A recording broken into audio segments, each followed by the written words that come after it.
오늘 하나님께서 우리에게 주시는 말씀은 신약 베드로후서 3장 3절에서 9절 말씀입니다. 제 성경으로 신약 386면에 있습니다. 베드로후서 3장 3절에서 9절 말씀을 한 목소리로 봉독하겠습니다. 시작. 먼저 이것을 알지니 말세에 조롱하는 자들이 와서 자기의 정욕을 따라 행하며 조롱하여 이르되 주께서 강림하신다는 약속이 어디 있느냐? 조상들이 잔 후로부터 만물이 처음 창조될 때와 같이 그냥 있다 하니 이는 하늘이 옛적부터 있는 것과 땅이 물에서 나와 물로 성립된 것도 하나님의 말씀으로 된 것을 그들이 일부러 잊으려 함이로다. 이로 말미암아 그때의 세상은 물이 넘침으로 멸망하였으되 이제 하늘과 땅은 그 동일한 말씀으로 불사르기 위하여 보호하신 바 되어 경건하지 아니한 사람들의 심판과 멸망의 날까지 보존하여 두신 것이니라. 사랑하는 자들아, 주께는 하루가 천년 같고 천년이 하루 같다는 이 한 가지를 잊지 말라. 주의 약속은 어떤 이들이 더디다고 생각하는 것 같이 더딘 것이 아니라 오직 주께서는 너희를 대하여 오래 참으사 아무도 멸망하지 아니하고 다 회개하기에 이르기를 원하시느니라. 아멘. 손뼉치며 찬양해라는 제목으로 호산나 찬양대의 찬양이 있겠습니다.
네, 오늘은 기다려주심의 은혜라는 제목으로 함께 말씀을 나누고자 합니다.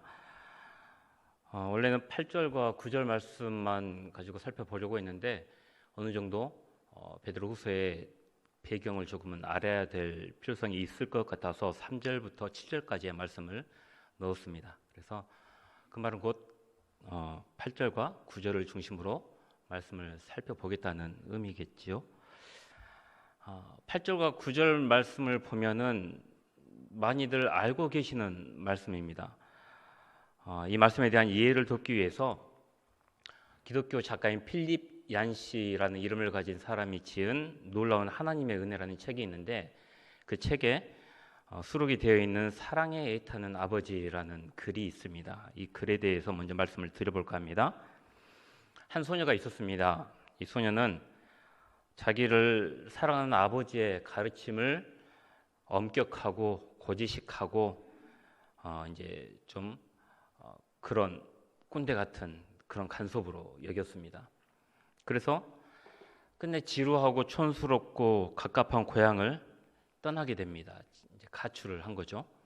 이 어린 소녀가 도착한 곳은 디트로이트라는 거대하고 삭막한 도시였습니다. 그곳에서 이 소녀는 자기가 그토록 꿈꿔왔고 누리고 싶었던 모든 자유를 마음껏 만끽을 하게 됩니다. 하지만 그녀에게 자유와 물질을 제공을 해주었던 손길은 어둠의 손길이었고, 그 어둠의 손길을 따라 결국 몸을 팔게 되고 마약에 중독이 되어갑니다. 어느 날 화려하게 치장을 한 소녀는 우유팩 뒷면에 사람을 찾습니다라는 문구와 함께 자신의 사진이 실려 있는 것을 보고는 깜짝 놀라게 됩니다. 그러나 그렇게 1년의 시간이 다시 흐르고 이 소녀의 얼굴에는 병색이 돌기 시작을 하죠.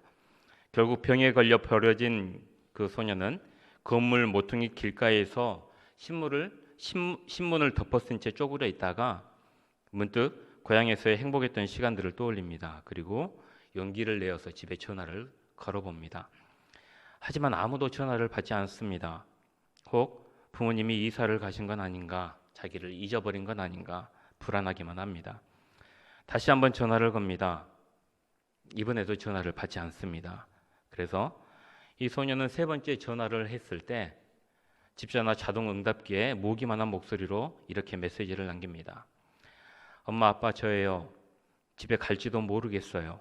집 방향 버스를 타는데 그쪽에 가면 자정쯤 될 거예요. 터미널에 나와 주신다면 거기서 내려서 집으로 갈게요. 안 나와 주셔도 이해해요. 아무도 없다면 내리지 않고 그냥 갈게요. 수화기를 내려놓고 소녀는 잠시 웁니다. 속이 시원하기도 하고 불안하기도 해서입니다. 소녀를 태운 버스는 한참을 달리다가 어두운 밤이 되어서야 고향 터미널 가까운 곳에 도착을 합니다. 소녀는 뭐라고 말할지 고민하면서도 만일 터미널에 아무도 없다면 그래도 실망하지 않기로 다짐을 합니다. 늦은 밤 버스는 속도를 줄이면서 터미널에 들어섭니다. 정차 시간은 15분입니다. 운전기사가 이렇게 안내 방송을 합니다. 소녀가 걱정스러운 눈으로 창밖을 내다본 순간 꿈에도 생각하지 못했던 장면들이 눈앞에 펼쳐져 있었습니다.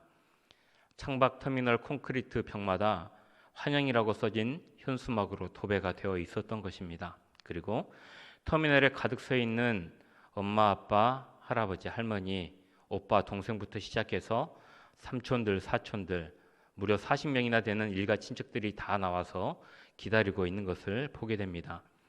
저마다 우스꽝스러운 파티 모자를 쓰고 요란한 악기를 불면서 환영식을 하고 있었습니다. 소녀는 버스에서 내려 쏟아지는 눈물을 주체하지 못하며 고개를 떨구고 서 있었습니다. 아빠 죄송해요 라고 말하려는 순간 소녀의 아빠는 소녀의 다음 말을 막으면서 이렇게 말합니다. 이러고 있을 때가 아니야. 용서를 빌고 있을 시간이 없어. 파티에 늦을라. 집에 잔치가 준비되어 있거든. 이 이야기를 들으면 누가복음 15장에 있는 탕자의 비유가 생각이 납니다. 방금 읽어드린 필립 얌시의 이야기도 그렇고 누가복음 15장에 있는 탕자의 비유도 기다리시는 하나님의 사랑과 은혜에 대해서 우리에게 말을 해주고 있습니다. 그런데 이 베드로 후서에 등장하는 사람들이 있는데 이 사람들을 우리가 앞에서 살펴보았던 것처럼 조롱하는 자들이라고 표현을 하고 있습니다. 이 조롱하는 자들, 일명 거짓 교사들입니다. 이 거짓 교사들은 이러한 하나님의 기다리심에 대해서 이렇게 조롱을 합니다. 하나님께서 세상을 잊어버리신 게 아니냐. 그죠? 세상을 잊어버리신 채 방관하고 계신 건 아닌가. 이렇게 주장하며 조롱합니다. 그러나 오늘 본 말씀은 하나님께서 우리를 잊지 않으시고 방관하지 않으시고 버리지 않으시고 여전히 기다리시고 계신다는 사실을 우리에게 보여줍니다. 어떻게 해서 8절과 9절 말씀이 이러한 사실을 보여주고 있는가? 이것을 이해하기 위해서는 하나님의 시간에 대한 관점을 이해할 필요가 있습니다. 하나님의 시간에 대한 관점이 어떠한 것인가? 이 하나님의 시간에 대한 관점을 이해하게 될 때 비로소 우리는 훨씬 깊고 놀라운 하나님의 은혜 앞에 한 걸음 더 나아갈 수 있게 되는 겁니다.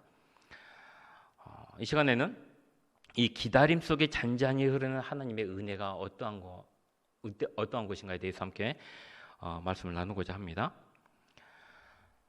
우리는 시, 분, 초 단위로 이 세상을 살아갑니다. 초가 모여서 분이 되고 그리고 분이 모여서 시간이 되고 그렇게 하루가 지나게 되고 또 일주일이 지나게 되고 달이 지나게 되고 또 한 해가 지나가게 됩니다. 어느덧 10월달이 되었죠. 우리에게는 이런 시간에 대한 개념이 사건이나 절기 중심, 어떤 인물 중심이 아니라 지극히 계량화되고 계산된 시간 속에서 우리는 살아가고 있습니다. 예를 들어 이런 겁니다. 우리 교회 1부 예배 시간이 몇 시이던가요? 8시이죠.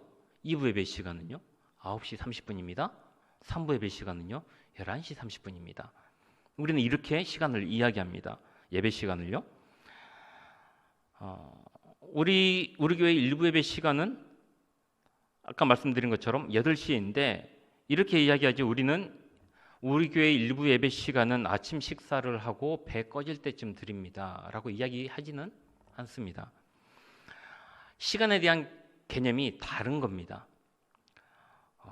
계량화된 시간이 우리가 가지고 있는 시간에 대한 개념이고, 그렇다면 이 베드로 후서가 기록될 당시의 시간에 대한 개념은 어떤 것이었을까요? 이 당시에는 이렇게 계량화된 시간이 아니었겠죠. 훨씬 더 사건이나 어떤 절기 중심으로 시간을 생각하던 그러한 시기였습니다.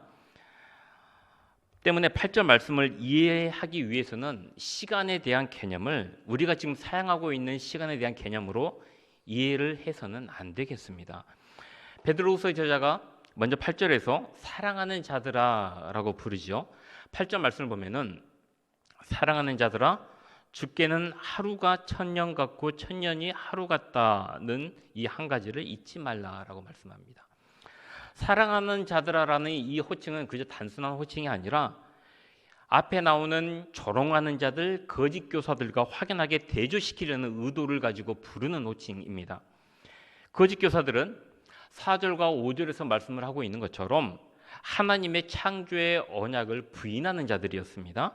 그러나 사랑하는 자들은 하나님의 언약 안에 있는, 하나님의 창조의 언약 안에 있는 하나님의 백성입니다. 그리고 이것을 통해서 하나님의 언약, 창조와 보존의 사건이 지금도 여전히 지속되고 있다는 것들을 드러내고 있는 겁니다. 이러한 사랑하는 자들이 결코 잊어서는 안 되는 한 가지가 있습니다. 그것은 바로 하나님의 시간에 대한 관점, 구원에 대한 관점이 무엇인가 하는 겁니다. 주님의 재림과 최후의 심판, 그리고 구원에 대한 약속, 이 모든 것들을 지체하고 있는 것처럼 보이는 진짜 이유가 무엇인가 하는 거죠. 이것을 위해 우리는 먼저 주께는 하루가 천년 같고 천년이 하루 같다라는 이 사실을 이해해야 할 필요성이 있다는 겁니다. 이것에 대한 여러 가지 해석적인 논의들이 있습니다. 그 중에 이 말씀을 문자 그대로 주님의 하루를 우리 인간의 천년으로 계산하는 견해가 있습니다. 이 견해를 뒷받침하는 대표적인 주장 두 가지가 있는데, 첫째로는 하나님께서 세상의 창조를 6일에 걸쳐서 이루셨죠. 이렇게 창세기에 기록이 되어 있는데, 주께는 하루가 천년 같기 때문에 창세기에서의 하루라는 이 시간에 대한 개념을 하나님의 관점으로 바라보는 겁니다. 그렇게 되면 우리 인간의 관점에서는 세상에서의 창조가 실제로 6천년이 걸린 것이다 라고 보고 있는 그런 주장입니다. 두 번째로는 아담의 나이를 보아서 그렇게 주장할 수 있는 주장이 있습니다. 하나님께서 아담이 선악과를 먹으면 반드시 죽으리라라고 경고를 하셨죠. 그런데 아담이 선악과를 먹었습니다. 바로 죽었던가요? 그렇진 않았죠. 그 후로도 390세를 살다가 죽었습니다. 선악과를 먹은 즉시 죽었어야 했는데 실제로는 1000년 가까이 더 살다가 죽었다는 거죠. 이런 사실로 보아서 하나님께 하루는 1000년을 뜻하는 것이다 라고 생각하는 그런 주장이 있는 겁니다. 이 두 개의 주장은 이 1000년이라는 기간을, 우리 인간의 1000년이라는 기간을 하나님의 하루로 보고 있는, 문자 그대로 해석하는 그러한 주장입니다. 그런데 이렇게 1000년이 하루 같다라는 표현을 문자적으로 계산하는 것은 베드로후서 저자의 의도에도 맞지 않고요. 또 숫자를 상징적으로 사용하고 있는 신약 성경의 관행과도 어울리지가 않습니다. 원래 주께는 하루가 1000년 같고 1000년이 하루 같다라는 이 표현은 어디에서 인용이 되고 있는 말씀이냐면 시편 90편 4절에서 인용이 되고 있는 말씀입니다. 그 말씀을 보면 주의 목전에는 1000년이 지나간 어제 같으며 밤의 한순간 같을 뿐임이니이다 라고 기록이 되어 있습니다. 그런데 이 시편 90편의 말씀은요, 영원하신 하나님 그리고 잠깐 있다가 없어지는 우리 인간의 인생, 이 두 가지를 대조하고 있는 시편 본문입니다. 영원하신 하나님과 우리 인간의 인생을 대조하고 있단 말이죠. 하나님께서는 산이 생기기 전, 땅과 세계도 만드시기 전 영원부터 영원까지 계시는 하나님이십니다. 그러나 이와 대조적으로 우리 인간의 인생은 어떻던가요? 우리 인간의 인생은 아침에 돋고 저녁에 시드는 풀과 같은 존재예요. 잘하면 80년을 살아도 수고와 슬픔뿐이고 또 그마저도 신속히 날아가는 존재. 이게 바로 우리 인간이라는 겁니다. 더군다나 이 시편의 저자는 하나님의 영원하심과 우리 인간의 유한함을 이야기를 하면서 주의 노여움의 능력과 주의 진노의 두려움을 반드시 깨닫기를 경고를 하고 있는 거죠. 왜요? 우리 인간의 인생이 유한하기 때문에, 한계가 있기 때문에 그렇습니다. 언젠가는 뭐가 있기 때문에요? 심판이 있기 때문에 그런 겁니다. 순간의 인생을 사는 인간은 때문에 지혜로운 마음을 얻어서 주의 긍휼을 간구해야 한다라고 권면을 하고 있습니다. 그런데 이 시편 90편의 저자가 이야기를 하고 있는 것과 베드로후서의 저자가 오늘 본문 말씀을 통해서 이야기하고 있는 것이 서로 일맥상통합니다. 하나님의 말씀을 경히 여기고 조롱하며 무시하는 이 거짓 교사들과 이 거짓 교사들의 유혹에 흔들리는 성도들, 이들에게 하고 있는 경고와 똑같다는 겁니다. 영원부터 영원까지 계시는 광대하신 하나님께 우리 인간이 길다고 느끼는 시간은 아무것도 아니죠. 아주 오래 살아야 100년을 사는 우리 인간에게 있어서 1000년은 매우 길게 느껴지지만 그와 같은 시간도 영원하신 하나님께는 하루 같을 수가 있다는 겁니다. 반대로 우리 인간이 지극히 짧다고 느끼는 그 시간이라도 하나님의 관점에서는 1000년처럼 길게 느끼실 수도 있다는 거죠. 왜냐하면 물리적이고 계량적인 시간의 길이는 영원하신 하나님께는 길이로서의 의미가 없고 다만 인물과 사건이 주는 시간으로서의 의미가 하나님께는 더 결정적으로 작용하기 때문에 그렇습니다. 성경에서 종말을 이야기합니다. 많은 이단들이요, 이 종말을 성경에 나오는 여러 상징적인 숫자를 가지고 종말의 시간을 계산을 하려고 했었죠. 그런데 그렇게 계산했던 시간들이 다 맞아떨어졌던가요? 아니죠. 단 한 번도 맞아떨어진 적이 없습니다. 그렇게 그 이단 교주들이 계산했던 그 시간들이 한 번도 맞아떨어진 적이 없습니다. 성경에서 말하는 이 하나님께서 말씀하고 계시는 종말이라는 것은요, 물리적인 시간이 다 흘러가서 마침내 그 물리적인 시간이 다 끝나버렸기 때문에 다가오는 것이 종말이 아닙니다. 돌아와야 할 하나님의 자녀들이 다 돌아올 때, 그때서야 이제 종말이 이제 세상이 이제 끝나는, 주님께서 다시 오시는 그런 날이 있게 되는 겁니다. 성경에서 말하는 종말의 개념은 바로 이와 같습니다. 어느 엄마나 어느 아빠가 가출한 딸이나 아들이 아직 돌아오지도 않았는데 집 문을 걸어 잠그거나 집을 팔고 이사를 가버립니까? 물론 그런 부모 같지 않은 부모가 이 세상에 있기는 합니다. 그러나 정상적인 부모라면은 아이가 집을 떠난 그날 그 시간을 기점으로 엄마 아빠의 시간은 멈춰버립니다. 그리고 아이가 돌아와서 드디어 엄마 아빠의 품에 안기는 그 순간 멈춰져 있던 엄마 아빠의 시간은 그때서야 다시 흐르게 되는 거죠. 이와 마찬가지로 성경에서의 하나님의 시간이란 것은 바로 이와 같은 겁니다. 계량화된 시간이 아니라 인물과 사건을 중심으로 하나님의 시간이 움직인다는 거죠. 모든 사람들을 심판할 권세를 가지신 하나님의 아들, 심판주이신 그리스도 예수가 2000년 전에 이 땅에 오심으로 종말은 이미 시작이 되었습니다. 그때부터. 그리고 그와 동시에 하나님의 나라도 시작이 되었습니다. 그래서 어떤 신학자들은 말하기를 예수님께서 이 땅에 성육신 하실 때 하나님의 나라를 끌고 왔다라는 표현을 사용을 하기도 합니다. 마지막 날에 쏟아질 하나님의 진노가 이 땅 위에 쏟아졌습니다. 하지만 쏟아졌는데 그 무서운 심판의 형벌이 당신의 아들이신 예수 그리스도 위에 떨어졌다는 사실이 이미 그저 놀라울 뿐이고 우리에게는 그것이 은혜로 다가온다는 거죠.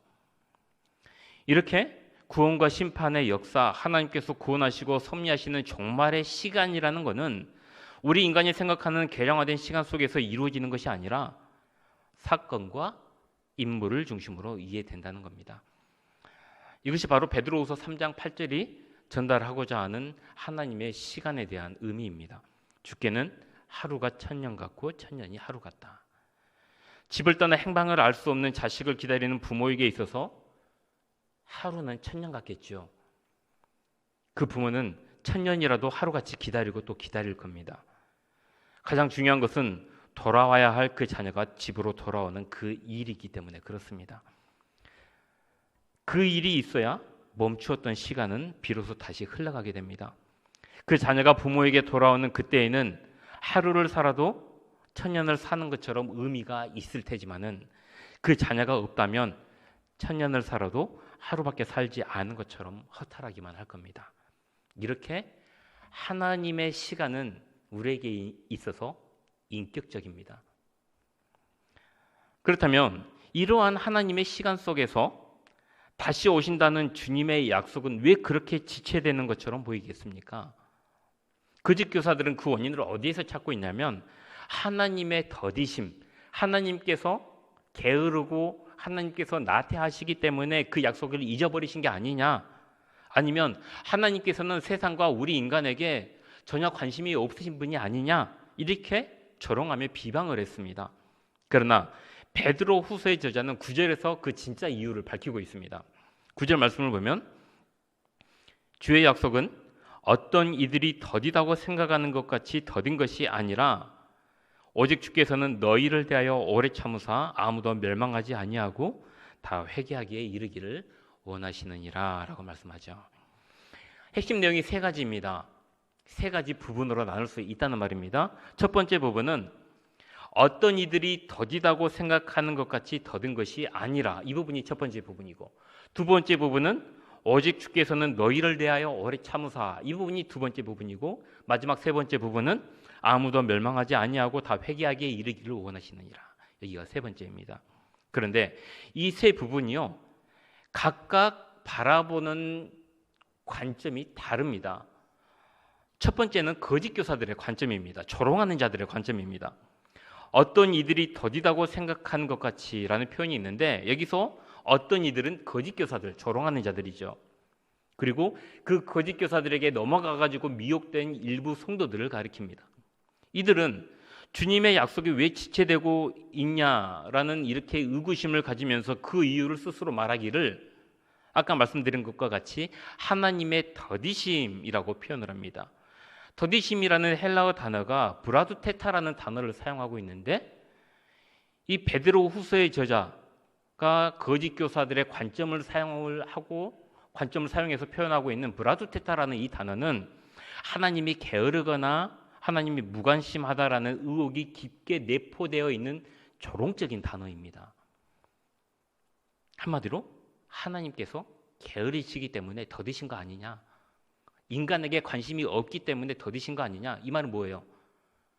하나님이 우리 인간을 사랑한다는 것, 세상을 사랑한다는 것 다 거짓말 아니냐, 이런 말과도 일맥상통하지 않겠습니까? 오늘날도 많은 사람들이 성경에 기록이 되어 있는 종말의 심판과 영원한 구원에 대한 약속을 하나님의 나태하심 때문에 계속해서 미뤄지고 있는 것 아니냐라고 치부를 합니다. 그렇기 때문에 많은 교회에 다니고 있는 사람들조차도, 심지어 목사들조차도 하나님의 심판이 없는 것 마냥 말하고 행동하고 그렇게 삶을 살아가기까지 하죠.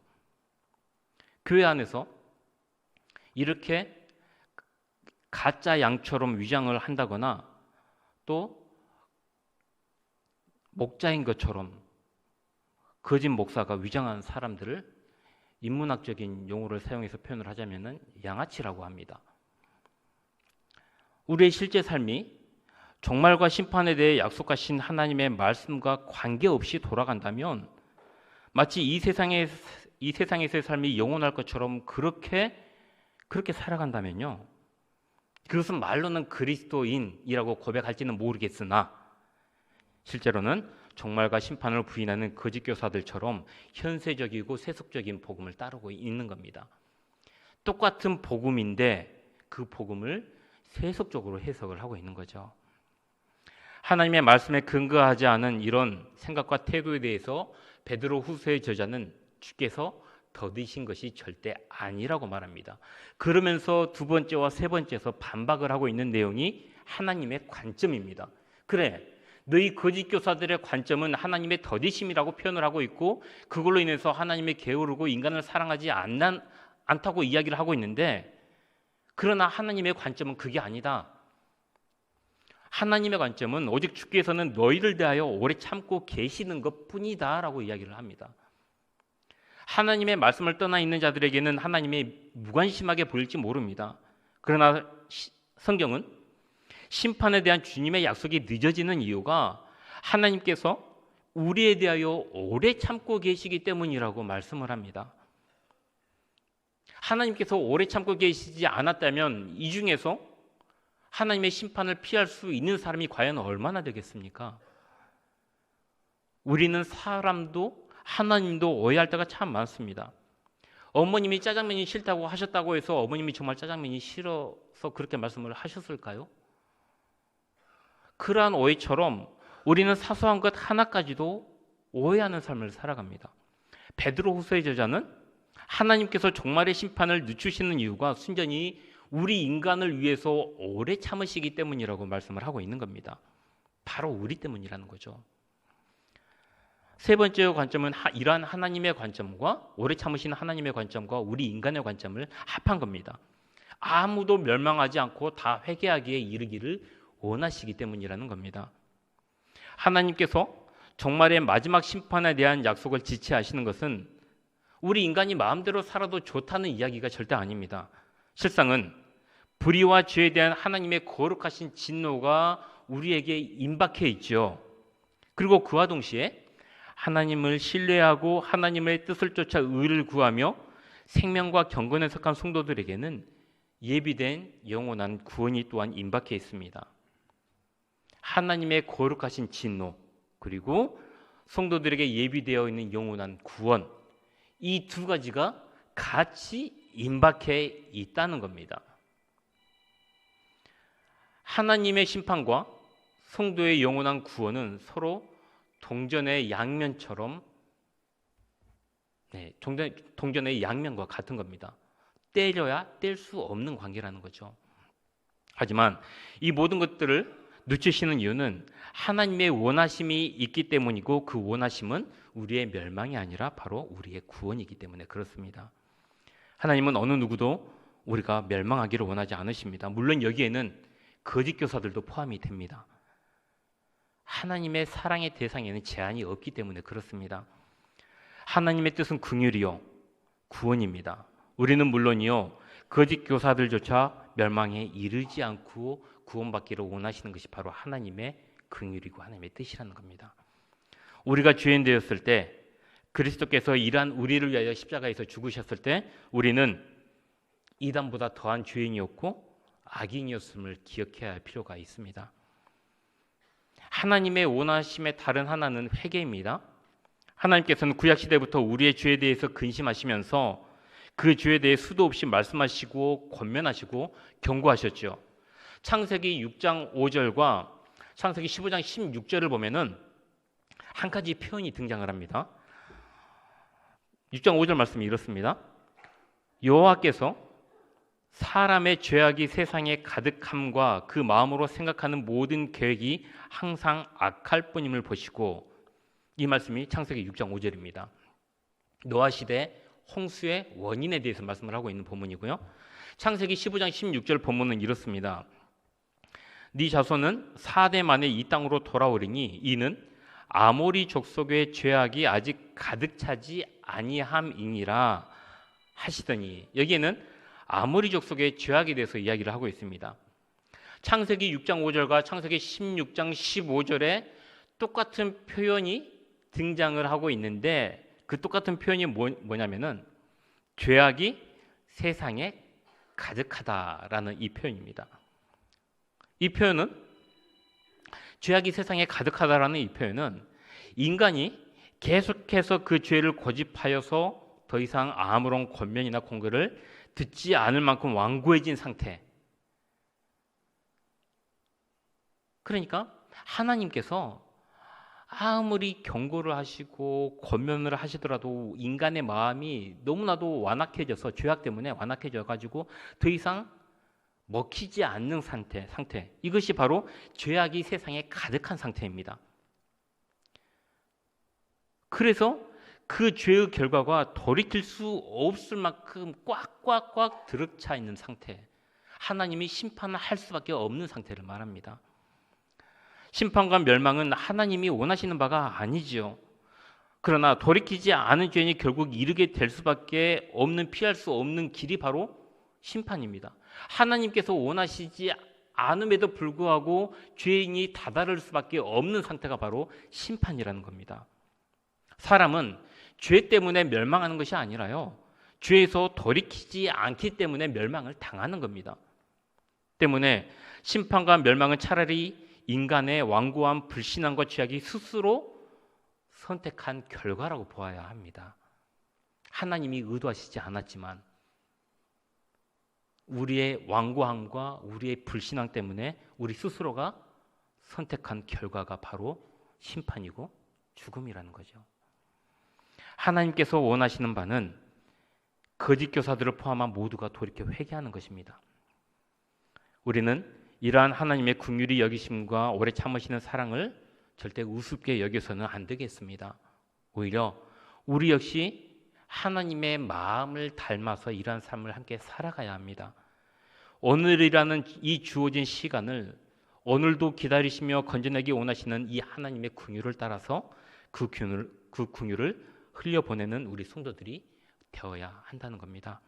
그것이 종말의 때를 옳게 살아가는 태도이며 종말론적 신앙의 자세입니다. 우리 성도님들, 대부분이 부모님이시기 때문에 너무나도 잘 알고 계시지요. 집 나간 자식을 기다리는 부모의 시간은 그때부터 멈춰져 버립니다. 마찬가지로 우리를 포함하여 구원받아야 할 자녀들을 기다리는 하나님의 시간도 멈추어져 있습니다. 그렇기에 하나님의 최후의 심판이 더딘 것처럼 느껴지기도 합니다. 그러나 우리는 하나님께서 오래 참으시며 정말 원하시는 것이 모든 이들이 멸망당하는 것이 아니라 회개하여 구원받는 것임을 반드시 기억해야 하겠습니다. 바로 이것이 마치 멈추어져 있는 것 같은 오랜 기다림의 시간 속에 잔잔히 흐르고 있는 하나님의 은혜입니다. 우리는 이러한 하나님의 긍휼히 여기심과 오래 참으시는 그 사랑을 따라 그것을 삶 속에 흘려보내는 성도로서의 삶을 살아가야 하겠습니다. 우리 성도님들의 인생이 오래 참으며 기다리시는 하나님의 긍휼의 은혜와 사랑을 나누는, 그리고 누리는 인생이 되시길 바랍니다. 그리고 한 걸음 더 나아가 그 은혜와 사랑을 다시금 세상 가운데 흘려보내는 복된 삶이 되시길 기원합니다. 예, 기도하겠습니다. 사랑과 은총의 하나님, 긴 연휴를 보내는 와중에도 주님 앞에 예배 드림으로 나오게 하시니 감사합니다. 시간과 공간을 초월하여 우리를 사랑하시는 하나님의 사랑을 언제나 기억하게 하시고 그 사랑을 세상 가운데 흘려보내는 우리 모두가 되게 하여 주옵소서. 주님께서 우리를 오래 참아주시고 기다려주심으로 은혜를 베풀어 주신 것처럼 우리 역시 오래 참아주고 기다려주는 내리사랑을 하게 하여 주옵소서. 감사드리며 우리 주 예수 그리스도 이름으로 기도합니다. 아멘.